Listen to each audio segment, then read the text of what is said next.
Hello, hello. Welcome to Glimmers and Grace. We are here. We made it to another day. Yes, let me just make sure. Let me just switch something real quickly. Good evening and welcome to Glimmers and Grace. I am Taraline Campbell and I am so excited about tonight. We are going to talk about caregiving and particularly caregiver burnout. Yes, we're going to talk about burnout among caregivers. It is not a secret that being a caregiver is challenging and it really does take a certain amount of grace for caregivers to do what they do. Um, I looked at some stats recently, and AARP, which is one of the orgs that I follow as a supporter of caregivers. And by the way, I'm Taraline Campbell. If you don't know me, yeah, let me start right there. Let me back up. Start right there. I'm Taraline Campbell, and if you are watching live, I encourage you and invite you to share this. If you're watching on Facebook, feel free to share, and even on YouTube, feel free to share the link with someone who may benefit from this conversation. Again, tonight we're talking about caregiver burnout. Yes, caregiver burnout. Caregiving rather truly does take a toll on one's mental health and one's mental well-being. And so with that in mind, it is really a hot topic, if you will, for those of us who are part of the caregiving community. What we have found is I can say that for the caregivers with whom I work and come in contact with, burnout is actually one of the top topics and challenges that caregivers cite. And just to set this up from a data framework and perspective, because I'm a data geek, I admit that and a recent AARP study from 2023, in fact, says that caregiving takes a toll on mental health, especially in women and younger adults. That study indicates that 4 in 10 caregivers said that they rarely or never feel relaxed. 40% of caregivers said that they rarely or never feel relaxed. That worry and anxiety are major challenges. And then my last data point for right now is that 56% of caregivers report that the role makes it difficult for them to care for their own mental health. And then last data point for right now, I promise, is that 41% of caregivers report feeling lonely. So tonight, I have an expert, a subject matter expert, I would call her, on the topic of caregiving and particularly support of caregivers. I've brought someone along with me tonight, and this is yes another finer woman of Zeta Phi Beta Sorority Incorporated. Yeah, I know how to get resources, y'all, and why not start with some of my sorors? But Sora Kimberly Street is a social worker, and she is an adjunct professor at the University of Maryland School of Social Work. In addition to that, she actually is a medical social worker. Let me give her all of her props. She's a medical social worker for the ALS Association, and she facilitates a support group for caregivers and for ALS patients. So, welcome to the virtual stage, Kimberly. Thank you so much for joining us tonight. It is a pleasure to be here with such a very special topic. So I'm glad that you're giving it its platform and you're giving it its time. It's needed. It's Certainly. conversation that's needed. Yeah. I would love for you to start off by sharing a bit about your own caregiving journey because in addition to you having professional expertise in this realm, you and I first met and you when you shared with me your own caregiving journey. Yeah, no, absolutely. And so my caregiving journey was, it was sudden. In 2016, my husband had a brain aneurysm that ruptured. Mm, Absolutely no idea that he had one. So I went from one day just having a, I guess what I consider to be a regular life. The next day, he was admitted to the hospital via 911, and which started a 4 month hospital stay. Right. So it was a battle for his life. I in turn became a full time caregiver after that 4 month stay at different facilities, and mhm, that was my life for the next 5 years. And it was stages of caregiving, from tube feedings to inability to walk, and it was a traumatic brain injury, so there was just many levels to it. But I stopped working to care for him. So as a social worker, that's also a nurse. I've been a mhm. nurse for 28 years, Wow. and it brought me to my feet. So I was on the other side of the fence, and lots was learned. A lot was learned. Wow. Mhm. Wow. Yeah. So along with, in addition to that, I Mhm. remember one of the things that stuck out from our initial conversation last year was you talking about advocating. I think it was your son, your stepson, helping you to advocate for your husband. And sometimes like that is in and of itself, just advocating for our loved one, it can be a huge stressor. Yeah, it's exhausting. It's exhausting because there are different levels of care, right? Yeah. And everyone's charged with doing something. And they have many patients, and that's your loved one. Right? So often, not just being his mouthpiece, but making sure that the due diligence is done with every professional that's having contact with him. So that Hmm. alone was absolutely it was just life changing. And I was fortunate. I had a good support system that can advocate in different spaces. But ultimately, it just it just became very wearing.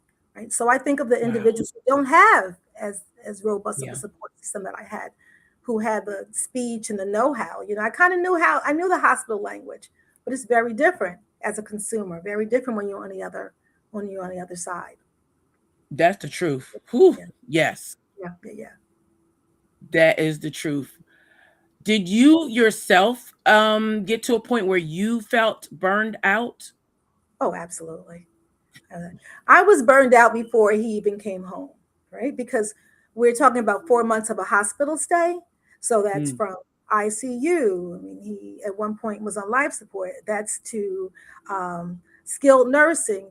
So I was really burned out so much that it was even kind of hard to realize what date it was, right? mm, Or, or really even caring for myself, because the main point was making sure that he got all the care which he needed. So yeah, I became very, very burned out, tired, and a little bit frustrated, right? It's difficult navigating many different systems, especially when someone needs complex care.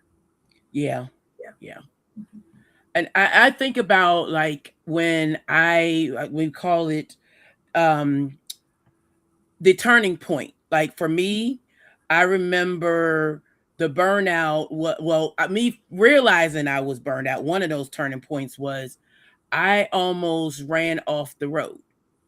Like 10 minutes from my house, I had a I had a speaking engagement in my hometown. It was March actually too. It was March, like 2016. Yeah. Um, and I never forget it because I had a speaking engagement at a Women's History Month event, right? And was running back down the road, and I had someone in the car with me, but I was driving, and we had I almost fell asleep at the wheel, nodded right by Prince George's Community College, and I swerved, and that's how I like came to myself. And then she woke up and was like, "What happened?" I'm like, "I almost fell asleep." and and it was my mother's birthday weekend too, Yeah. so I was actually planning to go back up the road the next day because I had an event that night. Our bowling for babies was that night, and so that's why I came back down here. But I then had to park my brakes and one, swallow my pride. I knew I was not going to miss my mom's birthday, but I put out on our sorority chapter's chat and Yeah. asked, like, can somebody drive me to Hagerstown tomorrow because I can't do it. Yeah. And someone did. But I realized, like, Tara, you got to make some changes, girl. Widen your circle, right? Build Yeah, your village. You just can't do it by yourself. I, yeah. I had that point when I said, let me bring a nursing assistant in so I can just get a little time and do some grocery shopping. And I will never forget this. I was in Safeway in the car and I thought I blinked my eyes, but apparently I was in the parking lot for about 3 hours. I just went to Wow. sleep. And it felt to me like I blinked my eyes, but then when I got up, I was like, what is it? And the nursing assistant with her dear sweet self, she said she knew I was tired. And he was fine and she was fine, but I couldn't account for the 3 hours. Well, I knew what I Mm, was. I was asleep because sleep deprivation and insomnia is, it's just sort of part of the ritual for caregivers because, we kind of go on someone else's clock. So sleep becomes mm-hmm. very precious. I think some of the basic things that we take for granted, we realize how precious they are, right? Spontaneity, being able to get proper rest because we're always looking, for someone else. Just brain fog. Some of the things that seem so naturally occurring are difficult when you're caregiving. That right there was a wake up call for me, right? Because what if I had gone to sleep when I was caring for him and he wasn't able to do something himself? That's when I knew that I had to change the way that I was caregiving for my Okay. safety and his as well. Are there like, is there an actual definition for burnout or caregiver burnout? I know there is for burnout, but like for someone who's like, I'm not sure if I'm burned out, or what does that look like? It looks, I mean, I think about compassion fatigue, but it looks very different for many different people, right? Mm-hmm. Burnout is when something, it's when your mental or your emotional health is impacted by the way you're operating. So it could be not being able to sleep. It could be psychosomatic or more physical things where you're hurting more. You have headaches. It could be the stomach. It could look many different ways, Okay. but you're not operating um, in a way that's going to be sustainable. And as a result, you're being impacted. You're being negatively impacted. So I tell people it looks different for everyone, but when you're not feeling well, or you're not feeling right, or you feel imbalanced, and that's when you need to act. That's when you need When to you act. feel imbalanced. Mhm. Yeah. Okay. Are there particular signs that you could share? Like if you are this doing this, you mentioned feeling imbalanced, but like I don't like I'll speak for me. I don't know that I felt imbalanced because I just always learned how to just go how to cope or just like they say that black women particularly we just roll with the punches. And so in retrospect, I don't know if I would have recognized when I felt imbalanced, if that makes sense. Yeah. Yeah. If you're not eating well, are you even eating full meals? Are you eating on Mm, the fly? Do you have more? Are there more somatic things? Are you getting headaches more often? Do you seem a okay. little more short tempered? Is your temperament changing? When the body's not getting what it needs, it manifests in different ways, right? So someone can say, and I would tell you, I was handling everything. Noticed a lot of weight gain, not eating well at all. When I slept, it wasn't good sleep. So Okay. every ache and pain felt like it was magnified. My Okay. body was saying, hey, something's going on, but my head was saying, it's okay. I got this. Right? I got this. Yeah. You Got feel it. that conflict, but you don't always feel well. You don't feel well. Don't feel well. Mhm. Got it. Thank you. Thank you. Yeah. Talk a bit about so in your role, for example, with ALS patients, I would love to learn more about that. Like as a you said a social worker and a nurse. Talk a little bit about how you do that, how you support.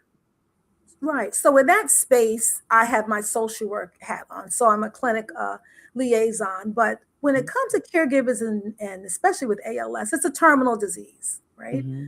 And so we're holding on and gripping on to so much time. And a lot of times when people are diagnosed, they've been through a lot. They just didn't know it was ALS, right? Mm. They didn't know it was ALS. Sometimes it manifests itself in people having different orthopedic surgeries and that type of thing, but it was ALS. It was limb onset. I really try to give caregivers a space to speak freely. okay, and to speak how they're really feeling, because two things could be true at the same time, right?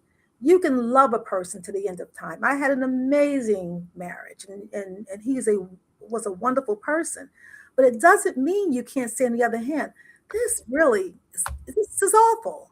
This is a hard thing to do. I'm absolutely tired. Because so often when people feel like they say that, they're dishonoring the other person. So I like to create a space where you can have that conversation and not feel guilty, Okay. because what we're all going through is tough, and it is Yeah. not pretty, and it is hard, but it's okay to say that it's tough. It does not impact the love that you have for the person. So I really put a lot of time in creating that space, because there are goodbye talks people will begin to have, and how do Mhm. you prepare for that? What is a transition going to look like? And, how can you find joy while the person is still here? Because joy can look different as people change, right? Joy for me as a married woman was we loved to cruise. We absolutely loved to cruise. And we couldn't do that anymore. But you know what? Joy started to look like, going out for ice cream, right? When he relearned to walk. He enjoyed that so much. And so you have to sort of transfer the joy. It looks a little different, but it's joy, right? So when your person has a chronic illness or a terminal disease like ALS, no, you may not be able to do some of those things, but let's put some of that energy into what can bring us joy in this moment, right? Because they're still here, they're still processing. ALS does not affect the brain, it's the muscles, right? So that brain is still there. It's transferring joy and making moments count, but foremost for all caregivers, creating a space where they can speak honestly and not be judged. That's really good. Were you can you talk about how individuals, how caregivers can do that, and or other family members can create the space within their families where they can be honest about where they are, what they're feeling, and not be judged? Is that, I think what you said there is really important. Yeah, and that is the thing. Sometimes we don't have conversations. We make assumptions. Let me say this first and foremost, because I did this. Okay, I got it. I told everyone I got it. And when people ask what they can do, even if there's nothing for them to do, find something for them to do, because sometimes people don't know, and you may not know what you need, right? But give them a task, because every task is something else that you don't have to do. I had a little dog.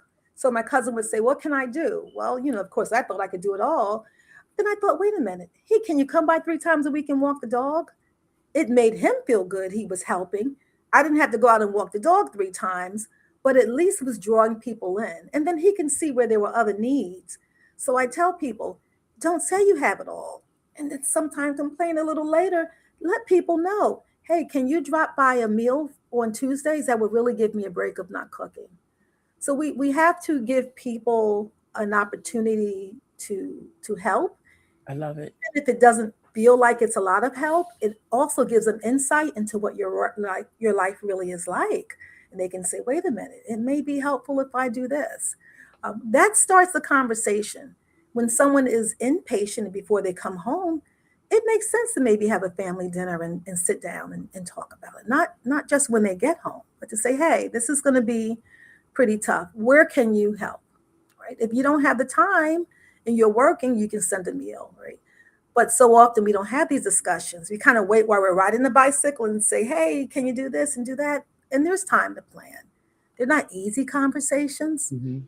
but resentment can build if we don't have them. And you Yeah. rather come into a conversation in that spirit than I need you and you weren't there. Sometimes people don't know what need looks like or what help look like. One of the things I absolutely love what you said about your cousin. And you're right. Sometimes people don't know. We don't know what we need, especially in the moment. Like, I don't know. I can't think straight. So one of the coping mechanisms that I learned uh, was to write out when you are thinking with a clear head and have a moment down. Write out a wish list, a caregiver support wish list, like 5 things that someone you could, if someone asks, if and when someone asks, what can I do to help you? That, okay, let me pull from this list and say, this is one of the things you can do. Like you said, if you can walk my dog or bring a meal, or like I know someone who shared that she had told a sister who did not live locally to her when she was caring for the parents, if you could send gift cards to Olive Garden, because that was one of the parents' favorite restaurants, and that would help her not to have to cook one night. Yeah. So yeah. Bring them on in. If you have that niece that likes a cornrow and someone who has hair, can you, if I wash your hair, can you, oh, absolutely. Absolutely. It's Mm. one less thing. Plus, it's also an opportunity for that person to interact with the loved one, right? And then people, they see if extra help is needed, but sometimes people just don't know how. We have to give them the how. And I had to step back and say, you know what, I need to broaden my care circle. And it may not necessarily all be family members, right? There are people who services are much needed and they do a wonderful job. I think it's Mhm. learning to trust, especially when you've been through a lot before you start your journey. Yeah. Before they come home, you hold on tight. But there's services exist for a reason. So sometimes we have to learn how to trust a little bit. Talking about the when it's not family members, Mhm. that is really also important, because there are caregivers who families perhaps are not local, not around, and for a variety of situations, and some who quite honestly have opted out Yeah. so Mhm. of the equation for support. So with that in mind, what you just said about learning how to trust and being open to help from other people, Yeah. this is just my faith kicking in now, and my own experience in that. For me, I did have family who was very supportive, but I also had friends who are like family who were just as supportive. Yeah. And I am a witness that God will not leave you hanging. Like I just believe that. Like So God, true. it may not, the help may not come from the people that we expected it to come from, Mhm. but I'm a witness. God will not leave us Oh, hanging. absolutely. Absolutely. And building your village, building your village. And that is real. Building your look, we're going to be on one side of coin. Either we're going to be a caregiver or we're going to receive services, right? Mm-hmm. Life is going to dictate that for us. And you would be surprised. Church, family, all kinds of Yes. people. You have to build your village. That is what I would say to someone initially. It is Okay. okay to build a village. I would do that as soon as I can. Let me tell you, talking to people is a beautiful thing. I told a colleague of mine at the university, what was going on, right? Because sometimes, so we have these social identities, right? A professor, a nurse, a teacher, but some things are invisible, right? So I was a caregiver. That's an invisible social identity. You don't know Mhm. that just looking at people. So you have to talk sometimes. And she said, I have a friend who is caregiving for her mother as well.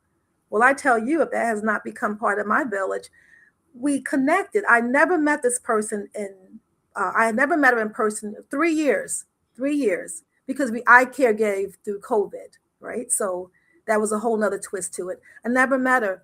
When I tell you, oh my goodness, when I tell you, God's gift. I can pick up the telephone. I can kind of key and not be a caregiver for a moment, just be a girl spilling tea. I could just do all that stuff. And she was caregiving for her mother.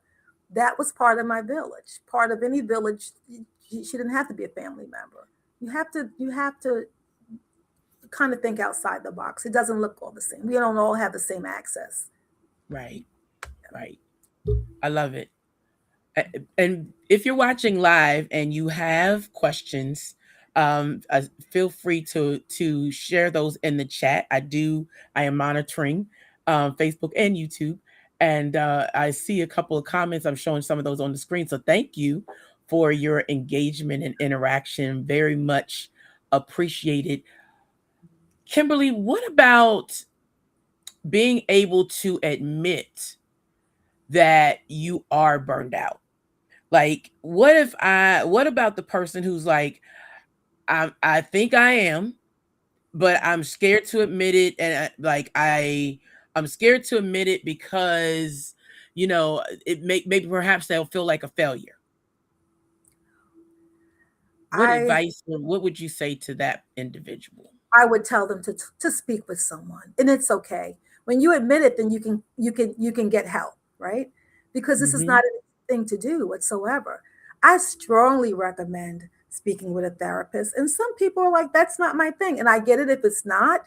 Try a support group, right? Because you're going to be in a space where people have been impacted by the same thing, just impacted differently. And Yeah. I tell people even this, even if support groups are not your thing, passively participate. What do I mean when I say that? You can log on and you don't have to say a thing. You could just be in that space because I'm going to tell you 9 times out of 10, someone's going to say something that resonates with you and you'll have an aha moment. And you'll realize you're not the only one feeling that way, right? Yeah. Sometimes you just need to know that someone relates to how you're feeling to normalize it and not feel as though the way you're feeling is odd, right? It's odd because people feel that way and it's not shameful. So I would tell them to just give it a try. Just reach out. Reach out to even a friend. You have a church friend, you have inquire about a support group, and even maybe a therapist. But everybody needs somebody. You can't do everything alone.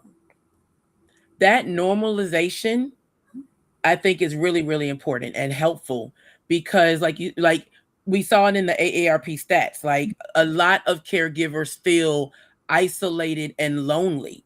Yeah. And so being a part of a support group where, like you said, if you're just a silent member of it and you just listen or watch to, but it helps to help you realize I'm not crazy, I'm not failing, I'm not the mess that all kind of things that get in our heads, the devil in our brain and Mhm. speaking to us. So it does help. It also is a way to minister to the heart and the soul of the caregiver. Yeah, Yeah. And I love also, it reminds you that that's just a part of who you are, right? So we become 100% caregiver, and all those other things that make that. us unique and special, we just lose connection with. So, when I'm in caregiving space, sometimes it's not a space where you come into and you feel more sad when you leave. That's not the goal. But it's a space where we can Right. share information, but acknowledge, Kim, she's a mother, she's a grandmother, but she also likes music. And what do you do when you have we do a lot of laughing, right? Because that's part of life. It's part of life, and it's part of your identity. It's not all of who you are, and we don't want to we want to honor that as well. Are there any strategies for self-care that you would offer? I mean, there's of course some things that we know like exercise, um, meditation, but any that you would want to say work for you and or that you just teach? I will tell. Well, I will tell you what worked for me because I was strategic when it came to that calendar of my husband. I had it. He was an accountant, so he was very regimented. I wasn't as good as he was, but he taught me a little something. Okay, he taught me a little Okay. something, and so I would have medication scheduled out, everything scheduled out. So you know what I did? I put in my self time as part of the schedule. So if he Okay. got his medicine at 2 o'clock, I know on Tuesday at 4 o'clock when I had someone come in, that Hmm. was my time. I had to Okay. schedule the time because every time I couldn't trust myself to bring it down and relax just when I felt I need to do it. I put it in there. And as strict as I was about what he needed, I had the same attitude about what I know I needed. Mm. So it was something I looked forward to. Okay. Now, whether those 3 or 4 hours when a nursing assistant came, whether I went for a walk or whether I went to my favorite restaurant to turn house and had a nice little meal with a glass of wine, or whether I just went to the mall. It was the time that I didn't have to be turned on, right? Because I was that person. Every time my phone rang, I was kind of like this. And with Hmm. caregiving, most things have to be scheduled, right? There's not much spontaneity. You have to get a person ready. So it was a time where I could just be spontaneous and decide on the fly what I was going to do to make myself feel good. But I made it part of my regular schedule so that it got done, so that I could keep caring for him healthily. Okay. Anything else? Yeah. I would say, just be as committed to yourself as you are to the individual Mm. you're caring for, right? Because you're there, you're that link, right? And you matter, and you can't sit on things for yourself, and be receptive to change and assistance. And I brought people into the home. I started doing things I never thought I didn't think I needed to. I thought I had it all figured out. I thought I had it all figured out, but I realized that I did not. And I realized that there were people who could help give really good care. I wasn't the only one who could. I gave it with extra love because that was my guy. And you Right. always have that extra thing. But the truth of the matter is we're human beings. And so we have to learn to trust other people. And I did that. I did my due diligence. So I'm just saying, open up. You don't have to isolate, Mm-hmm. um, which often happens because life goes on as you're caregiving and people are doing things. And often it feels like you're watching a movie that you used to be part of and are no longer in. Mm-hmm. Yeah, yeah, yeah. Yeah. So create your own, right? It's not going to look the same. But my thing was, if the Lord is giving us this extra time, then He didn't give it to us to sit and look at each other in a chair. We just have to Mm. maximize it, right? Whether it's an ice cream date, whether it's going to the park, we just had to create what joy we could under those circumstances instead of waiting for what was eventually going to happen. So I just say continue to live, but by all means, try to stay on or try to nourish the connections that you have. And friends, right? If friends are watching, call that individual. It's maybe hard for him or her because there's lots of men are caregiving to call you on a regular basis. So call, hey, how you doing? Do We have platforms now. Do a Zoom, have a game night where that person doesn't have to worry about who's going to watch my loved one, but they can still participate. So we have to create opportunities because we know there are people that are caregiving. Right? Yeah. Sometimes we have to be the one to reach out, but there's opportunities to connect and make sure we keep them on our screen and our view. A big theme that I hear from you is that caregiver, you are not alone. Although you may feel alone, it's about creating, cultivating. I kept hearing you say, cultivate community. Um, Tap into various parts of our community, be it church, be it sorority, be it family, be it coworkers, friends. Cultivate community. I hear you loud and clear with that. Yeah, you have to cultivate community and friends. We all know who's caregiving. We know. So we have Mhm. to, we can connect as well. If you have five friends and everyone commits to, sending an email or doing a chat or whatever once a week, that's five touch bases. Mhm. That's five people that are saying, "Hey, how are you?" So you have to. It may not look the way you have in your head, and that's okay. That's okay. Things change. Connection is so key because isolation for caregivers can be devastating. It can absolutely be devastating, you know. Yeah. Yeah, What about have you had experience with respite care with I did. having can you Mhm. talk about that a little bit? I You highly talked about recommend due it. diligence and doing your due diligence. So I just for the person who perhaps needs to look into respite care, I wanted to you to share a little bit if you don't mind about that. So there are many assisted living facilities that do respite care. Mhm. And I always tell people it may, depending on the complexity of the individual they're caring for, but it's Mhm. really important that I always refer to places that are licensed. Okay. I always refer to places that are licensed. The state of Maryland has a list of licensed facilities. There's probably about 300 on there. They go by Okay. size. So it could be from 3 to 100. The smaller facilities usually work a little bit better in terms of negotiating. And I particularly like smaller facilities because the hands-on, more like the home-like atmosphere. Mm-hmm. Uh, Go visit, right? I always say do a planned visit, give a person a call, tell them about your loved one. If the loved one can come, that's fine. If not, you can also look at OHCQ and look at whether or not they've had any deficiencies. You look at surveys. Now, let me say this: not any place and every place is 100%, but if they have a survey because I don't know the pineapples didn't have the correct date on them, all right. I mean, I will deal with that. Or surveys said they didn't get medication. I won't deal with that. So you're going in there with some base level knowledge of how they've been surveyed and how well they Mhm. did, but also look at the people. Do they look clean? Do they look happy? If family members are there, speak with them. But respite is so important because here's this with respite, it gives you a chance to catch your breath. It also gives you a chance to engage in other parts of your life, right? Children, grandchildren, that type of thing. And if something did happen, there should be a plan B, right? And if a family member could not, at the very minimal until you figured it out, there's a facility that you entrusted care to when you did respite. That can also be a backup plan if you had to go in the hospital and the care had to, Mm.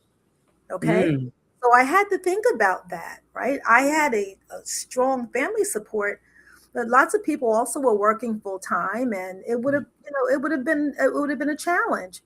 But if you respite at a certain place, it kind of gives you a chance to try things on, right? And make that a routine, and that way you're not going into the unknown. So respite's important. Even if a family member comes over and you go away for a week in a staycation, let it be, you can sleep in, watch a movie, but everybody has to be off at some time. And when you're caregiving, sometimes you're not off because you're always kind of listening and wanting to Mhm. make sure they're okay. So a sleep may not be a sound sleep, right? Lack of sleep, what it does to the body is tremendous, right? Cortisol levels go up. It's all connected. It's just all connected. So I would say if I want to continue to care for him the best way, I gotta figure out how to simultaneously care for myself. Mhm. Continue to do this, right? So I can continue to do it. Yeah. And as you were talking about respite care, I just thought about, and you mentioned a vacation, staycation. I thought about some caregivers who I know, who, well, even for myself at the time when I was taking care of my mom, like me needing to get away on vacations. And I remember, like, after she came out of the woods after that first year, she encouraged me to go on a vacation because I was so stressed out, and I was supposed to go on a vacation with a friend, and the friend backed out. And I was like, I have to get out of here or I'm just going to lose it. So I took my first solo vacation when I was a Mm, caregiver as a result of the friend backing out, me needing to get away. And when I tell you that was one of my best I, vacations, I didn't have to coordinate time with nobody. Like, I had to figure out when we going to go do this, when we going to go do that. I let my closest people know I was still alive. I made it to Miami, and I did me. yeah. And she was fine, wasn't she? Yes, She and was, she was fine. My cousins checked on her every day, and it was well, and I was the better for it. And one of the things that I knew along my journey was my mom always worried that I didn't get enough rest, and she was right. But as you talked about the staycation vacation, I know of some caregivers who have engaged, and I shared this for some who may not have thought of this, but who've engaged respite care for loved ones while they did get away on a vacation, who have had their loved one go to a facility just for like 5 days or a week or two, yeah. so that they could get away. And don't let people judge you and say you're wrong for that. As you just said, you realize for your own life that you had to, the best way that you could care for your husband was also to care for you. So many of us fail at that. I was one. I didn't do well with that. And look, that's how we learn. My Yes. stepdaughter, bless her heart, she was with him, and I was so worried. I actually went. I think it was my 50th birthday. I went to a retreat, a yoga retreat by myself in the Bahamas, and I remember just like, why did I do this? Oh, what happens?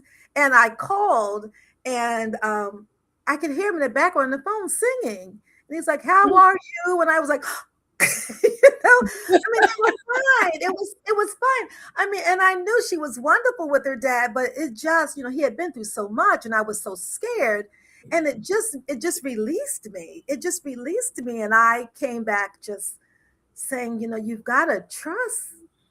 You got to trust more, and you've got to understand how therapeutic it was for me. This place had no TVs, nothing. I didn't need that. I needed the bed and the desk and the sunshine and that was it. So yeah, solo vacations work well.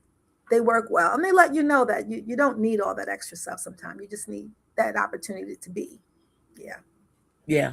So to somebody out there who is like has not taken a vacation and God only knows how long, and you're in this caregiving mode, these two women are telling you tonight, Trust.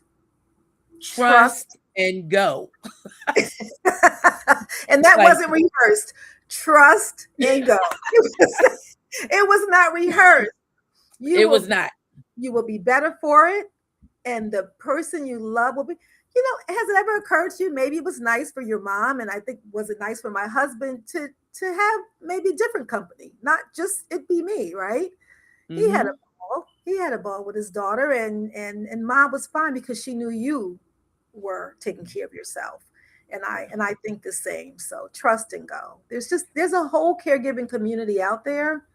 If you don't see it, sometimes you have to build it. I have a friend who has a caregiver support group for Black women taking care of their mothers. It's called the Binti Circle. She couldn't Yeah, find she told me space. about that one. Yes, Binti, she couldn't find a space, and she created a space. So there's opportunity because we know the need is there, but there's a Mm-hmm. whole community behind you. Please do not do this alone. Reach out to either one of us, right, Charlene? Yeah, Reach out to one of us. please. Yes. You know what I discovered too is, and you're it sounds like you could identify with this too, like with a loved one, if we don't go and take care of ourselves at some point too, the loved one can feel guilty because they realize like, okay, they're not at their best and it's because of me. Mhm. And so it's one is to our personal advantage Yeah. to trust and go, Oh but yeah. it also helps to release our loved one from some of that stress, Yes. and the guilt that they may feel, for being, they may start to feel like I'm a burden. Oh, absolutely. So yeah. Absolutely. It is so therapeutic for them as well. You Yeah. know. Yeah, yeah. I mean, look, if we worry about, do they know how much we love? They know. They know. Mhm. They know how much we love them. Mhm. They see all that we're doing, right? Whether they verbalize it or not, they know. But they also know that we're human, and they want to make sure that we can continue to show up, and they know that every human has to rest. Every human needs a break. He was fine. I was ecstatic once I heard the voice, and so I've done a couple of solos, even if they were staycations, and it kind of let me go in for the next round. And so please do take the time, and people can give good care. It's not just you. It's okay. It's okay. And you and I were at the same conference this past weekend, and we had one of the state elected officials was there and talked about elder abuse. Mm. And it just came to my mind as we're having this conversation that, and you and I also did another event last year, and it focused on elder abuse. And sometimes part of the one catalyst in elder that in elder abuse, which is never excusable, but one catalyst in that is someone who's burned out and it becomes bitter. And Absolutely. if you Resentful. want to It's speak to just that. absolutely, because it is not, full-time caregiving is not for everyone. And let me just say this, because sometimes we make a differentiation. Not everyone is able to care for a person at home. You are still a caregiver. If you're going up there and mom is in long-term care and you're making sure she's good, you're engaged in a care, you are still a caregiver, Still a right? caregiver. So we don't Yeah. want to quantify who's the super caregiver, the super care. You are a caregiver.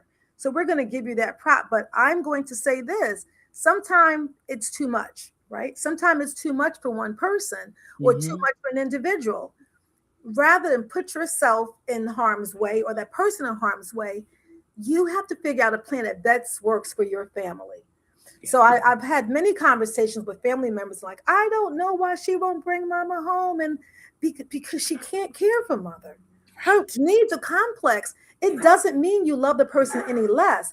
I actually say props to you, because if it's something you absolutely cannot do based on the complexity of it, then why even put her at risk to prove Yes. that you can? Sometime with Alzheimer's and dementia, when a person's wandering a lot and it's that one individual that may have challenges themselves, it would not be a safe situation. So I always said that I would do it, could do it as long as I know that I was helping him, not harming him. And if I ever felt like I was in a space where we were not safe, then I would have had Hmm. to look at plan B and talk with the family and see what plan B was. But it wouldn't have made me any less of a caregiver, because wherever he was Right. going to be, I was going to be all up in there to make sure the care was being good. So let's not divide caregivers based on that. Let's recognize that it's difficult. And before we go into a thing where it's a questionable elder abuse, we need to figure out what type of caregiving, which makes the community larger and stronger. It's just different types of caregiving, not levels. Thank you for that. That was so Mhm. great. The not dividing caregivers and being able to determine what you can do. That's part of setting boundaries.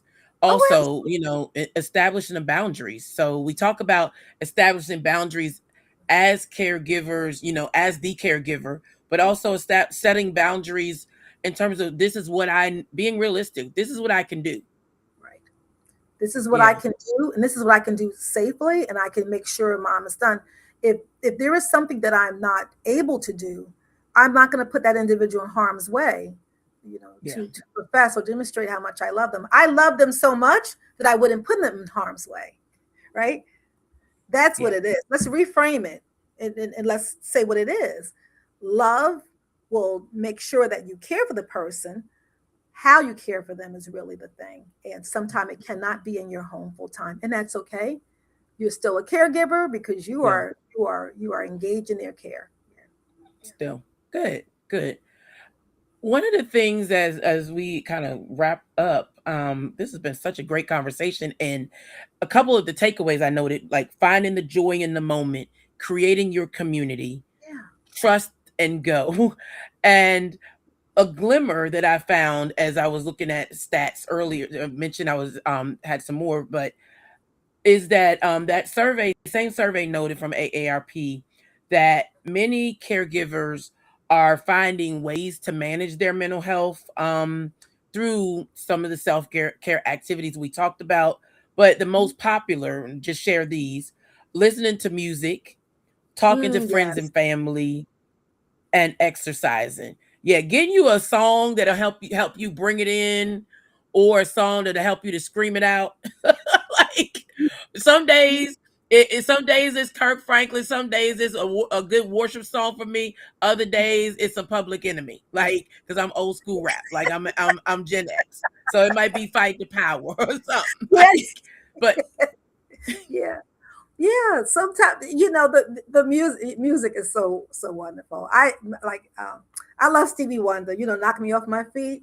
And every time I mm, would, I'm so tired. I would sing, "You knock me off my feet." It just kind of brought me there. But yeah, the music and there's just so many things that you can do. But let me just say this, and I want you to add this to your takeaway list. Okay. Um, okay, Culturally, sometimes we say, don't tell people all your business. Keep your business in the house is what my grandma used to say. But if you don't speak to people, they don't know. And I had been home 2 years with my husband and spoke to a friend at the University of Maryland and said, I'm caregiving. Oh, I know someone else who's caregiving. Long story short, they worked with me and I went back to work part time initially, and mm-hmm, they really worked around my caregiving schedule because mm, you don't know what people's lives are like, right?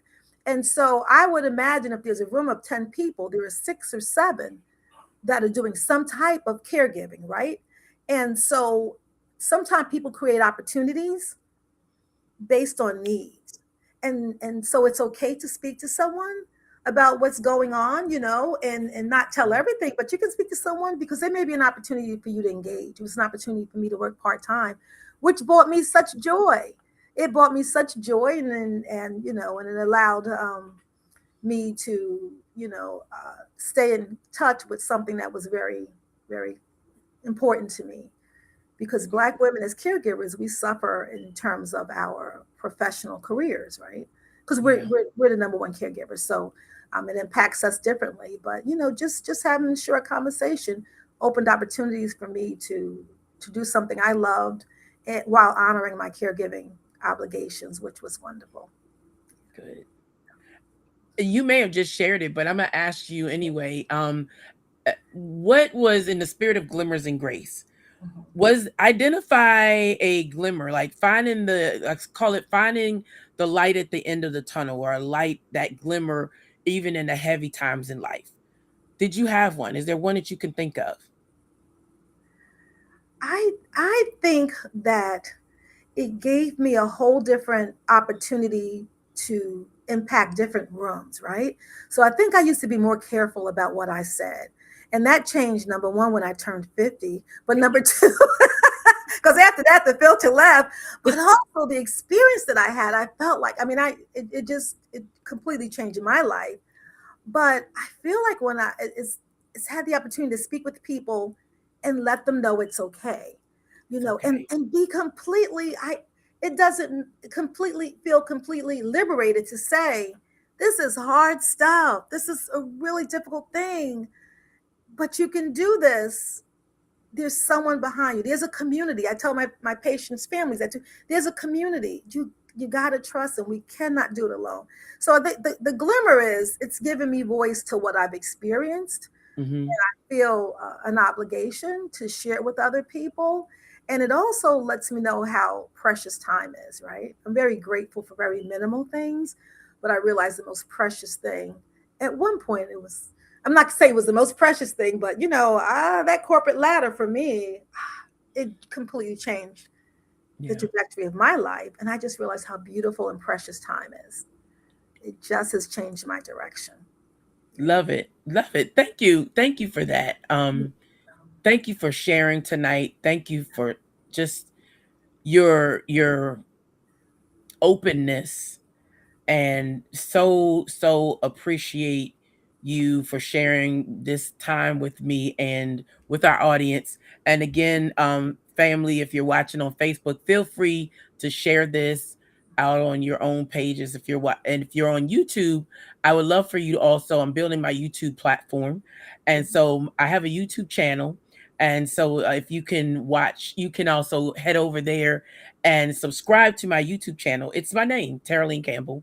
And I also just want to speak blessings over every caregiver who's watching live or will see the replay. There is a light at the end of the tunnel. There is. And I am a firm believer and witness that God will give you the grace to get through this leg of your life's journey. Yeah, He will. And He will. bless someone else's life. Yes, You he will not leave us hanging. I say that again, like as we are blessing and caring for our loved one, he will most certainly not leave us hanging. And we just have to continue to trust him. Trust that's him, trust your circle. As Kimberly said, also do our due diligence, but it's going to be all right. be It's okay. going to be all right. And I hope that this was helpful to Yes, you all tonight and time well spent. Thank you, absolutely. Kimberly, again. Thank you. Thank you. This was wonderful. And thank you for this platform and having this conversation and reach out. There's a whole community here to embrace you. And you're going to be okay. You're going to be okay. You're going to be okay. Yes, Yeah. yes. Yeah. With that, I say have a great evening, everyone. Peace and blessings to you.